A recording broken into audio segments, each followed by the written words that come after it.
प्रेमानंद जी महाराज की ज्यादातर वीडियोस में आपने देखा होगा एक शिष्य जो भक्तों के सवाल महाराज जी को पढ़कर सुनाता है और हर वक्त महाराज जी की परछाई की तरह उनके साथ रहता है। वो कोई और नहीं बल्कि नवल नागरी बाबा हैं।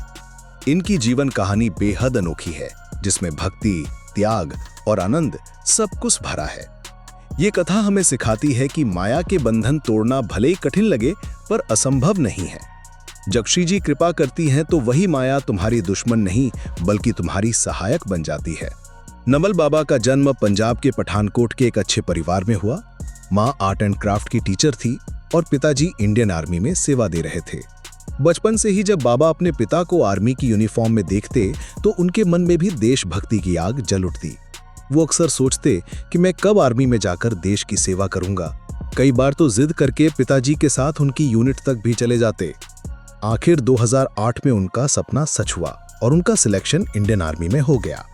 परिवार में खुशी की लहर दौड़ गई। ऐसा लगा जैसे जीवन का हर सपना पूरा हो गया। नौकरी, सम्मान और सुख सब मिल गया। लेकिन असली कमी तो किसी और चीज की थी, जिसे समझने के लिए माया का पर्दा हटना जरूरी था। यही वजह रही कि 2 मई 2016 को पहली बार जब वो 3 दिन के लिए वृंदावन आए तो उनकी जिंदगी बदल गई। यहाँ उन्होंने कई मंदिरों के दर्शन किए, अलग अलग आश्रमों में गए। उसी दौरान सेवा कुंज मंदिर में उनकी मुलाकात एक बुजुर्ग माता जी से हुई जो मंदिर में सफाई करती थीं। बातचीत में उन्होंने कहा, बेटा यहाँ एक संत है जिनका सत्संग बड़ा अद्भुत होता है, तुम्हें जरूर सुनना चाहिए। नवल बाबा ने सोचा कि 3 दिन तो है, थोड़ा समय सत्संग में भी दे देंगे। लेकिन उन्हें नहीं पता था कि यही कुछ पल उनकी कई जन्मों की तलाश खत्म करने वाले थे। माताजी उन्हें सत्संग में लेकर गईं। जैसे ही संत की वाणी कानों में पड़ी, नवल बाबा भीतर तक हिल गए। इतनी तेजस्वी और ऊर्जावान वाणी उन्होंने पहले कभी नहीं सुनी थी। उस दिन सत्संग ब्रह्मचर्य पर चल रहा था। मन में तीव्र इच्छा हुई कि किसी तरह संत के दर्शन हो जाएं। कीर्तन में शामिल होकर जब पहली बार संत को देखा तो ऐसा लगा जैसे किसी और ही लोक में आ गए हों। वो संत कोई और नहीं बल्कि हमारे आदरणीय प्रेमानंद जी महाराज थे। महाराज जी का तेज, उनका ओज और उनकी आभा देखकर नवल बाबा अद्भुत शांति और आनंद से भर गए। 3 दिन सत्संग सुनने के बाद वह वापस कारगिल अपनी पोस्टिंग पर लौट गए। अब जब भी काम से खाली समय मिलता, महाराज जी के सत्संग सुनने लगते। उस समय महाराज जी ज्यादातर वृंदावन वास की महिमा पर बोलते थे। धीरे धीरे नवल बाबा के मन में भी इच्छा जगने लगी कि इस जीवन को अगर सार्थक बनाना है तो वृंदावन वास करना ही होगा। उनका मन बार बार कहता, अब कब वृंदावन जाएंगे, कब महाराज जी के दर्शन होंगे। अगस्त की छुट्टी मिलते ही वो सीधे दिल्ली से फ्लाइट पकड़कर वृंदावन पहुंच गए। इस बार उनकी मुलाकात महाराज जी से सीधे हो गई। महाराज जी ने मुस्कुराकर पूछा, जीवन का उद्देश्य क्या है। नवल बाबा ने सोचा भी नहीं था कि ऐसा सवाल पूछा जाएगा, लेकिन उनके मुंह से अपने आप जवाब निकला, वृंदावन वास और ईश्वर प्राप्ति। महाराज जी मुस्कुराए और आशीर्वाद दिया। उस 6-7 मिनट की छोटी सी मुलाकात ने उन्हें भीतर तक बदल दिया। इसके बाद अक्टूबर में फिर से वृंदावन आए। जब भी महाराज जी राधा वल्लभ जी मंदिर पैदल प्रसाद लेने जाते, नवल बाबा भी साथ हो जाते। उस समय महाराज जी को बहुत कम लोग जानते थे। रात में उन्हें महाराज जी की चरण सेवा और उनसे बातचीत करने का अवसर भी मिलने लगा। धीरे धीरे उनके अंदर उठने वाली भक्ति की छोटी सी चिंगारी अब प्रचंड अग्नि बन गई। मन ने कह दिया, अब कहीं और नहीं जाना, अब तो बस यही रहना है। लेकिन एक समस्या थी, घर परिवार। माता पिता की आंखों में अपने बेटे के लिए ढेरों सपने थे।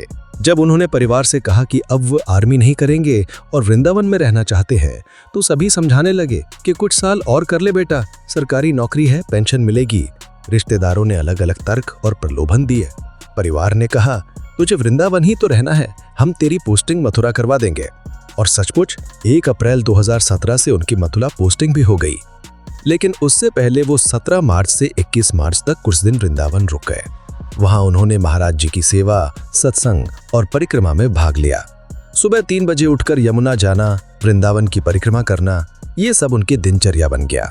उन्हें लगने लगा जैसे वो कलयुग से सीधे सतयुग में आ गए हों। इतना आनंद उन्होंने पहले कभी नहीं महसूस किया था।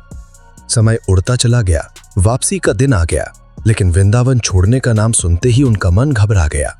उन्होंने घर फोन करके कहा, 2 दिन और रुकना है। फिर 2 दिन और निकल गए।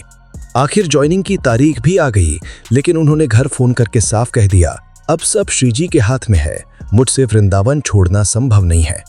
ये सुनकर परिवार सदमे में आ गया। माँ रू पड़ी।